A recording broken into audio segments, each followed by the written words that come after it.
Friends, welcome back to PG diploma academy. तर मित्रांनो, आपले याच्या आधीच्या लेक्चर्समध्ये सर्व कन्सेप्ट झालेले आहेत क्लासेस आणि ऑब्जेक्ट्सची.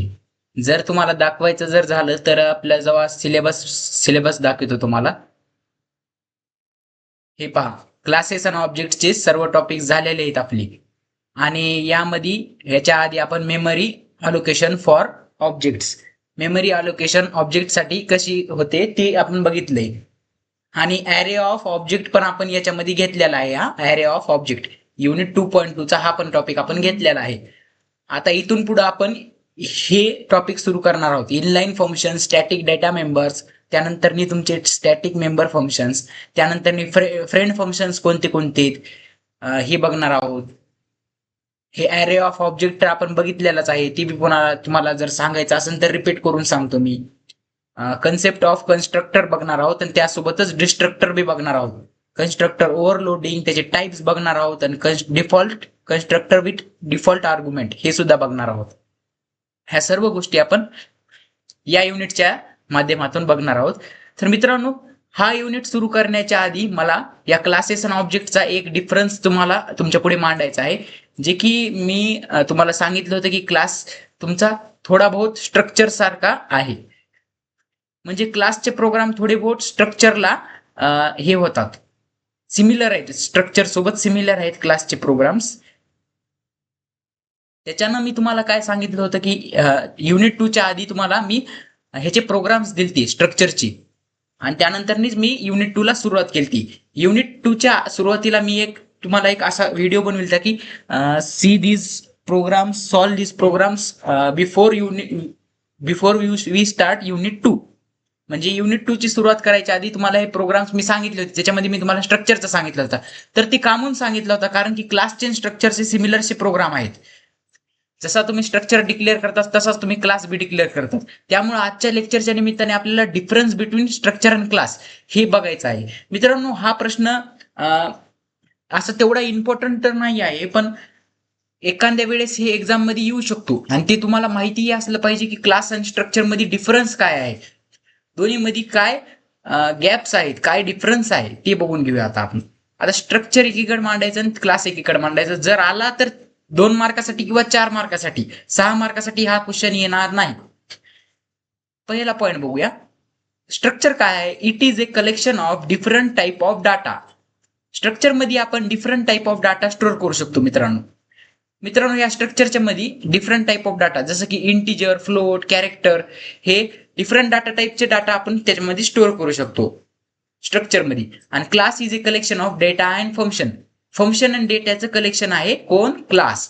तुमचे मेंबर फंक्शन्स आणि डेटा मेंबर्स या दोन्हीचं कंबायनेशन, हे दोन्ही तुमचे क्लासमध्ये असतात. म्हणजे प्रायव्हेट जे काही तुमचे डेटा मेंबर्स आहेत, म्हणजे integer, variable x, Y, Z, हे जे काही व्हेरिएबल आहेत तुमचे, त्यांना डेटा मेंबर्स असं म्हणतात.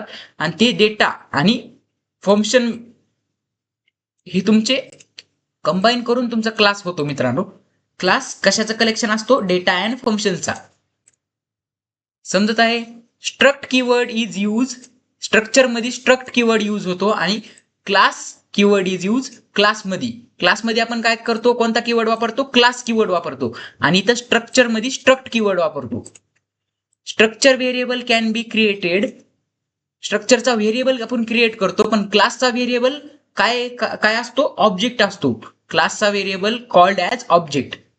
मित्रांनो, स्ट्रक्चरचा तुम्ही व्हेरिएबल क्रिएट करू शकता S1, S2, पण क्लासचा तुम्ही ऑब्जेक्ट, क्लासचा व्हेरिएबल असते का? नाही, तर क्लासचा ऑब्जेक्ट असते. क्लासचा ऑब्जेक्ट कसा असतंय? तसा सेम जसा ह्याचा ऑब्जेक्ट असते तसाच ह्याचा व्हेरिएबल जसा असते तसाच त्याचा ऑब्जेक्ट असते. जसं की तुमचं E1, E2 झालं, त्यानंतर स्टुडंट नावाचा क्लास असेल तर S1, S2 असंच. समजत आहे? Functions are not present in structures. Structure मध्ये फंक्शन प्रेझेंट असतो का? तर नाही मित्रांनो. स्ट्रक्चर मध्ये मग काय प्रेझेंट असतो? तुमचे डिफरंट डेटा टाईप हे तुमचे प्रेझेंट असतात स्ट्रक्चर मध्ये. त्याच्यामध्ये फंक्शन आपण डिक्लेअर करतो का स्ट्रक्चर मध्ये? तर नाही. पण क्लासेस मध्ये आपण फंक्शन डिक्लेअर करतो. Wide gate data, wide display data और पुट डाटा नावाचे फंक्शन्स आपण क्लासमध्ये हे करतो, पब्लिक मध्ये डिक्लेअर करतो. म्हणजे क्लासमध्ये आपण काय करतो? फंक्शन्स पण लिहितो. म्हणजे functions are present in class. No private public members. ह्याच्यामध्ये प्रायव्हेट आणि पब्लिक मेंबर्स असतात का कशात स्ट्रक्चरमध्ये? तर नाही. आणि ह्याच्यात काय असतात? प्रायव्हेट पब्लिक मेंबर्स असतात.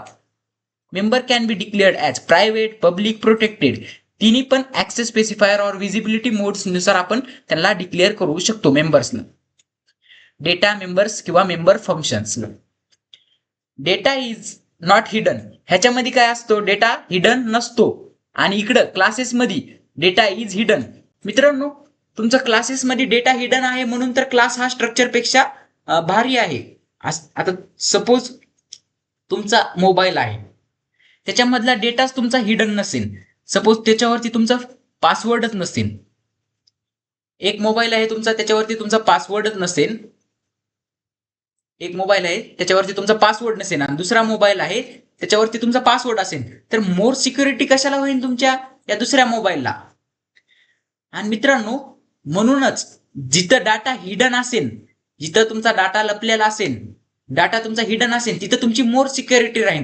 आणि जिथे तुमचा डाटा ओपनली असेल तिथं तुमची मोर सिक्युरिटी नसते. तिथं तुमची डाटा सिक्युरिटी नसते. तिथं जरा सिक्युरिटीचं पार्ट तुम्ही असं सुद्धा लिहू शकता असता. ह्याच्यामध्ये 8वा पॉईंट असं सुद्धा लिहू शकला असता की लेस सिक्युरिटी किंवा इकडे मोर सिक्युरिटी, लेस सिक्युअर मोर सिक्युअर असं पण लिहिलं असतं तर चाललं असतं. समजत आहे मी काय सांगत आहे? इकडे डेटा हिडन नसतो आणि इकडे डेटा हिडन असतो. कशामध्ये? क्लासमध्ये. कस काय हिडन असतो? कारण की डेटा मेंबर्सला आपण private, public, protected, private, public हे डिक्लेअर केला तर ते हिडन होतात. आणि इथं सर्व पब्लिकच असतो. कशामध्ये? स्ट्रक्चरमध्ये सर्व गोष्टी पब्लिकच असतात. इथं पण आपण त्याला प्रायव्हेट बनवलं की ते हिडन होतो. त्याला ऍक्सेस करू शकतात का आपण आउट ऑफ द क्लास? नाही. सिंटॅक्स काय आहे? Structure name, opening closing curly braces आणि त्याच्यामध्ये त्याचा कोड. ह्याच्यामध्ये डिफरंट डेटा टाईप असू शकतात. सिंटॅक्स काय आहे क्लासचा? Class name, opening closing curly braces, त्याच्यामध्ये प्रायव्हेट डाटा मेंबर्स आणि पब्लिक मेंबर फंक्शन्स हे तुमचे ह्याच्यात असतात. मग ते हे सिंटॅक्स बी तुम्ही डिफरन्स मध्ये लिहू शकता मित्रांनो. हा झाला तुमचा 7 पॉईंटचा डिफरन्स. 8 पॉईंट बी लिहा, 9 पॉईंट बी लिहा.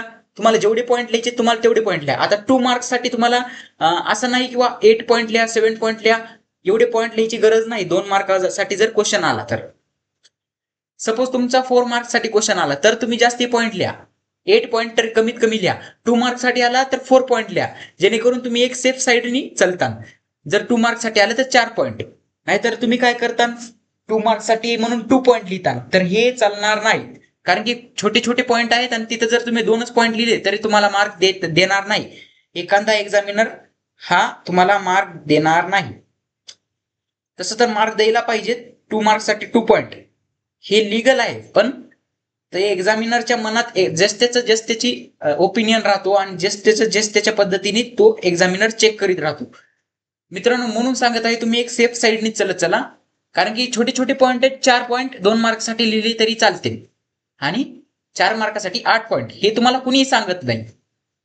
कारण की जस्ट त्याला शिकवून जायचं पडलेलं असते. तुम्हाला एक्झाम मध्ये कसं लिहायचं, किती मार्कासाठी हा क्वेश्चन येणार आहे, हा क्वेश्चन किती इम्पॉर्टंट आहे MSBTच्या सिलेबस नुसार, हे सांगण्याचं काम आपली अकॅडमीच करते मित्रांनो. जास्ती कोणी सांगत नाही. दुसरे लेक्चर्सवाले जिथं तुमचे पेड कमीत कमी 2-2, 3-3 हजार रुपये घेऊन हे लेक्चर्स असतात OPDSU चे. पण मित्रांनो, आपले फ्री मध्ये लेक्चर्स आहेत आणि याच्यामध्ये क्वालिटी प्रोव्हाइड केलेली जाते. तुम्हाला क्वालिटी प्रोव्हाइड केलेली जाते ना. आपल्या नोट्स फक्त तुम्हाला परचेस करावं लागतात. ते बी तुम्हाला सांगितलेलं आहे कसे परचेस करायचे. तुमच्या व्हॉट्सअप चॅनल वरती जाऊन ते तुम्ही परचेस करू शकता. होप की तुम्हाला समजत आहे. तर आपल्या चॅनल लाईक करा, शेअर करा, सबस्क्राईब करा. जास्तीत जास्त मित्रमैत्रिणींपर्यंत आपलं चॅनल शेअर करा. Bye bye.